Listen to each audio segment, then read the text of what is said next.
ഞാനിന്ന് പാലക്കാടിൻ്റെ മുളക് വറുത്ത പുളി ഉണ്ടാക്കാൻ പോവാ. അപ്പം അത് എന്താണെന്ന് ചോദിച്ചിട്ടുണ്ടെങ്കിൽ പാലക്കാട് വിശേഷപ്പെട്ട ഒരു സംഭവം. അതായത് പെണ്ണുങ്ങളൊക്കെ പെട്ടെന്ന് പണി കഴിക്കാൻ വേണ്ടിയിട്ട് ചെയ്യുന്ന ഒരു കറിയാണ്. പെട്ടെന്ന് ഒരു കറി ഇല്ലെങ്കിൽ നമുക്ക് പെട്ടെന്ന് ഉണ്ടാക്കാൻ പറ്റുന്ന ഒരു കറിയാണ് കേട്ടോ മുളക് വറുത്ത പുളി എന്ന് പറയുന്നത്. അപ്പോൾ അത് ഉണ്ടാക്കാനായിട്ട് ഞാൻ പച്ചമുളക് കുറേ പൊട്ടിച്ച് കൊണ്ടുവന്ന് വെച്ചിട്ടുണ്ട്. നമുക്ക് കുറച്ച് ചുവന്നുള്ളി നന്നാക്കണം, അത്രയേ ഉള്ളൂ. പെട്ടെന്ന് ചുവന്നുള്ളി നിങ്ങളെ കയ്യിലില്ലെങ്കിൽ സവാള കുത്തിച്ച് വെച്ചിട്ടാലും പൊട്ടിയിട്ട്, അല്ലെങ്കിൽ ഇപ്പം പണി തിരക്കുള്ളവർക്ക് പിന്നെ കിട്ടാനില്ലെങ്കിലൊക്കെ അങ്ങനെ ചെയ്താൽ മതിട്ടാ. എന്നാലും ടേസ്റ്റിൽ വലിയ വ്യത്യാസമൊന്നും ഉണ്ടാവില്ല നിങ്ങൾ അങ്ങനെ ചെയ്താൽ മതി.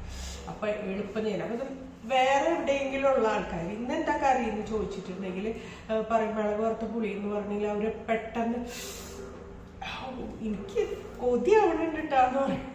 അത്രയ്ക്ക് രസമുള്ള ഒരു കറിയാണ് കേട്ടോ. വളരെ എളുപ്പമാണ്, വീട്ടിലുള്ള കാര്യങ്ങളൊക്കെ ഇച്ചിരി വേഗം ഉണ്ടാക്കുന്ന കാര്യമാണ് കേട്ടോ. അപ്പോൾ അത് ഉണ്ടാക്കി കാണിച്ചു തരാം. അപ്പോൾ നമുക്ക് തുടങ്ങാം. നല്ല ടേസ്റ്റി ആയിട്ടുള്ള സംഭവം കേട്ടോ.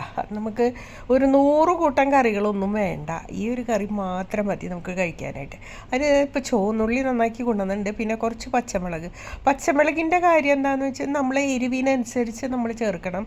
നമ്മളെ കയ്യിലുള്ള പച്ചമുളക് എരിവുണ്ടെങ്കിൽ കുറവ് മതി അങ്ങനെ. അപ്പോൾ ചുവന്നുള്ളി ഞാനൊരു 10-15 എണ്ണം എടുക്കാം കേട്ടോ. അപ്പോൾ ചുവന്നുള്ളി നിങ്ങളെ കയ്യിലില്ലെങ്കിൽ ഞാൻ പറഞ്ഞ സംഭവം ചെയ്താൽ മതി. സവോള കുത്തിച്ചതച്ച് ഒരു ചെറുതാക്കി അരിഞ്ഞിട്ടൊന്ന് ചതച്ചിട്ടാലും മതി കേട്ടോ. അപ്പോൾ അത് ഇതൊന്ന് ചതച്ചെടുക്കാം. ചെറിയ കല്ലിൽ വെച്ചിട്ട് ഞാൻ ചതച്ചെടുക്കട്ടെ കേട്ടോ. ചതച്ചെടുക്കുമ്പോൾ ഒരു പ്രത്യേക ഫ്ലേവറാണ് എല്ലാത്തിനും. നമ്മൾ കറിയൊക്കെ കാച്ചുമ്പോഴൊക്കെ ഉണ്ടല്ലോ എന്തൊരു ടേസ്റ്റായിരിക്കും. ചതച്ചിട്ട് നമ്മൾ ഒരു ദിവസം ഒരു വ്യത്യാസത്തിന് വേണ്ടിയിട്ട് ഒന്ന് ചതച്ചിട്ടിട്ട് ഒന്ന് കാച്ചി നോക്കുക, അപ്പോഴറിയാം അതിൻ്റെ വ്യത്യാസം എന്താണെന്ന്. പണ്ട് കാലത്ത് അമ്മിയിൽ മാത്രമേ ചതച്ചിട്ട് നമ്മൾ ചെയ്യാറുള്ളൂ. ഇപ്പോൾ കുറേ ആൾക്കാരൊക്കെ ചെറിയ അമ്മിയൊക്കെ നമ്മളെ അടുപ്പിൻ്റെ അടുത്തൊക്കെ വെച്ചിട്ട് ചെയ്യുന്നുണ്ട്. ഇപ്പോൾ അതില്ല, അത് പറ്റൂല എന്നൊക്കെ മനസ്സിലായി തുടങ്ങി. അതിൻ്റെ സ്വാദ് വ്യത്യാസമാണെന്ന് മനസ്സിലായി തുടങ്ങി. അപ്പോൾ ചെറിയ അമ്മി ഒക്കെ വാങ്ങിക്കുന്നുണ്ട്. മറ്റേത് നമ്മൾ അമ്മിക്കുട്ടിയൊക്കെ എടുത്ത് കളഞ്ഞതാണ്. പിന്നെ ഇപ്പോൾ രണ്ടാമത് വരുന്നുണ്ട്, ചെറിയ അമ്മി വേണം. പിന്നെ വലിയ അമ്മി അടുക്കളയിൽ നല്ല ഭംഗിയുള്ളതൊക്കെ സെറ്റ് ചെയ്യുന്നുണ്ട് കേട്ടോ. അങ്ങനെയും ചെയ്യുന്നുണ്ട് ഇപ്പോൾ ആൾക്കാർ. ഇതിൽ കുറച്ച് വെളിച്ചെണ്ണ ഒഴിച്ചിട്ട് ചോറുണ്ടാകാൻ ഭയങ്കര സ്വാദാണ് കേട്ടോ, ഉപ്പും കൂട്ടിയിട്ട് ഒന്ന് തിരുമ്പിയിട്ട്. അപ്പം നമുക്ക് ഇത്തിരി വെളിച്ചെണ്ണ ഒഴിക്കാം.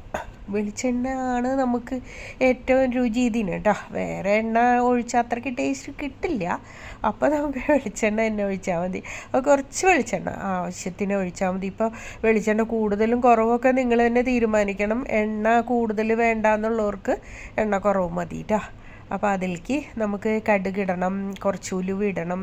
അതിന് മുമ്പായിട്ട് നമുക്ക് കുറച്ച് പുളി ഉണ്ടല്ലോ, നല്ല വാളംപുളി, അത് ഒരു നാരങ്ങ വലുപ്പത്തിൽ എടുത്തിട്ട് ഒത്തിരി വെള്ളം ഒഴിച്ചിട്ട് ഒന്ന് ഞെരടി പിഴിഞ്ഞൊക്കെ അവിടെ വയ്ക്കുക, തിരുമ്പിയൊക്കെ അവിടെ വയ്ക്കുക. അത് കഴിഞ്ഞിട്ട് നമുക്കിത് തിളച്ച് ഒഴിക്കുമ്പോൾ മാത്രം അങ്ങനെ ഒന്നും കൂടെ പിഴിഞ്ഞിട്ട് അതിലൊഴിച്ചാൽ മതി കേട്ടോ. അപ്പോൾ ഞാനിങ്ങനെ കുതിരാൻ വെച്ചിട്ടുണ്ട്, മാറ്റി വയ്ക്കുക. അപ്പോൾ എണ്ണ ചൂടായിട്ടുണ്ട്. അപ്പോൾ അതിലേക്ക് നമുക്ക് കടുകിടാം. കടുക് എന്ന് പറഞ്ഞാൽ 1 ടേബിൾ സ്പൂൺ കടുകിടാം. അപ്പോൾ ഒരു 4 പേർക്കുള്ള ക്വാണ്ടിറ്റിയാണ് ഞാനിപ്പോൾ ചെയ്യാൻ പോണത് കേട്ടോ. അപ്പോൾ ഒരാൾക്കൊക്കെയാണെന്ന് വെച്ചാൽ അതിൽ വളരെ കുറവ് മതിയല്ലോ അങ്ങനെ. അപ്പോൾ വെളിച്ചെണ്ണ ചൂടായി കഴിയുമ്പോൾ നമുക്ക് കടുക് ഒരു ടീസ്പൂൺ ഇട്ടാലും മതി, 1 ടേബിൾ സ്പൂൺ ഇടണ്ട, 4 പേർക്കല്ലേ വേണ്ടൂ അല്ലേ. അപ്പോൾ 1 ടീസ്പൂൺ ഇട്ടിട്ട് അതൊന്ന് പൊട്ടി കഴിയുമ്പോൾ നമുക്ക് ഉലുവ ഇടാം. അപ്പോൾ നല്ലൊരു മണമൊക്കെ വരും. പൊട്ടി എവിടെയൊക്കെ തെറിക്കാണ്ടിരിക്കാൻ ഒരു പാലക്കൊണ്ട് മൂടിയിട്ട് എന്നിട്ട് നമുക്ക് ഉലുവ ഇടാം. പൊട്ടി കഴിഞ്ഞതിന് ശേഷം മാത്രം ഇട്ടി. അതെ, ഒരു ടീസ്പൂണിൻ്റെ പകുതി മതി കേട്ടോ. ഉലുവ കയ്പ്പ് കയറും. ഉലുവ കൂടുതലായാൽ കുറച്ച് ഒരു 3 വറമുളക് ഇടാം. എന്നിട്ട് അതൊന്ന് പൊട്ടട്ടെ. പിന്നെ അത് കഴിഞ്ഞാൽ കറിവേപ്പില ഇട്ട് കഴിഞ്ഞാൽ പിന്നെ നമുക്ക് ചതച്ച് വെച്ച പച്ചമുളകും ചുവന്നുള്ളിയും കൂടെ അതിലേക്കിടാം. എന്നിട്ട് നന്നായിട്ടൊന്ന് സോട്ട് ചെയ്യാം കേട്ടോ. ഒന്ന് സോട്ട് ചെയ്തതിന് ശേഷം നമുക്ക് ഒന്ന് വാടി വരണം. നല്ലോണം മൊരിയൊന്നും വേണ്ട, ഒന്നിങ്ങനെ വാടി വരണം. അങ്ങനെ ഒന്ന് വാടട്ടെ. നല്ലോണം തീയൊന്നും വേണ്ട, തീയൊരു കുറച്ചൊക്കെ വെച്ചാൽ മതി. അപ്പോൾ അതങ്ങനെ. ഇതൊക്കെ പെട്ടെന്ന് ചോറ് വെച്ച അടുപ്പിൽ തന്നെ വേഗം ചെയ്യുന്ന കാര്യങ്ങളൊക്കെയാണ് കേട്ടോ. പിന്നെ വേണമെങ്കിൽ നിങ്ങൾക്ക് ഒരു ഇത്തിരി ജീരകം ഇടാം. ജീരകത്തിൻ്റെ ടേസ്റ്റ് ഇഷ്ടമില്ലാത്തവർക്ക് അത് വേണ്ട. ഈ തമിഴ്നാട് സ്റ്റൈലിൽ പാലക്കാട് സ്റ്റൈലിലൊക്കെ ചെയ്യുമ്പോൾ ഇത്തിരി ജീരകം ഇടും.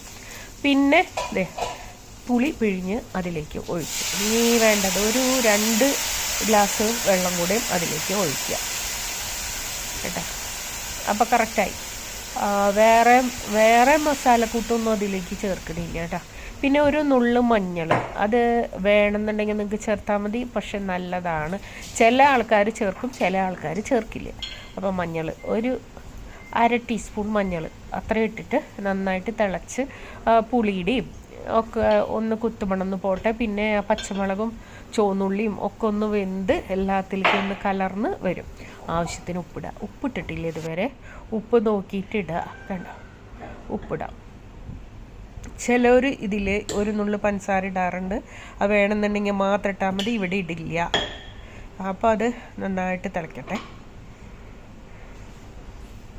ഇതാണ് കറക്റ്റായിട്ട് ഒതൻറ്റിക് രീതിയിൽ നമ്മൾ ഈ മുളക് വറുത്ത പുളി ഉണ്ടാക്കുന്നത്. ഇനി നമ്മൾക്ക് വേണ്ടത് കുത്തുമണൊക്കെ പോയി തിളച്ച് വറ്റിയതിന് ശേഷം നമുക്കതേ ഒരിത്തിരി പച്ച വെളിച്ചെണ്ണ അതിലൊഴിക്കുക. കഴിഞ്ഞു. ഇനി നമ്മൾക്ക് ഒരു കലൻ ചോറ് ഇത് കൂട്ടിയിട്ട് കഴിക്കാം. അത്ര ടേസ്റ്റാണ്ട് പറഞ്ഞറിയിക്കാൻ പറ്റില്ല. നമുക്ക് ഒരു കറി ഇല്ലാത്തപ്പോൾ ചെയ്യാൻ പറ്റിയ നല്ലൊരു കറിയാണ് കേട്ടോ അത്. അപ്പോൾ അത് ആയിട്ടുണ്ട്. നമുക്ക് ഇതൊക്കെ നാടൻ കറികളാണ്, ചെറിയ ചെറിയ കറികൾ. ഇതിൻ്റെ റെസിപ്പി എന്ന് പറഞ്ഞാൽ എല്ലാവർക്കും അറിയാവുന്ന കാര്യങ്ങളാണത്. അപ്പോൾ ഇത് കറികളൊന്നും ഇല്ലെങ്കിൽ അപ്പം ചെയ്യേണ്ട പരിപാടി ഇതാട്ടാ. ഇതങ്ങോട്ട് ഉണ്ടാക്കി കഴിഞ്ഞാൽ എല്ലാവരും വയറ് നിറച്ച് ചോറണം. ഇനി എന്താ, എല്ലാവർക്കും ഒന്ന് ഷെയർ ചെയ്ത് കൊടുക്കാം കേട്ടോ. ഓക്കെ, വീണ്ടും കാണാം. ബൈ.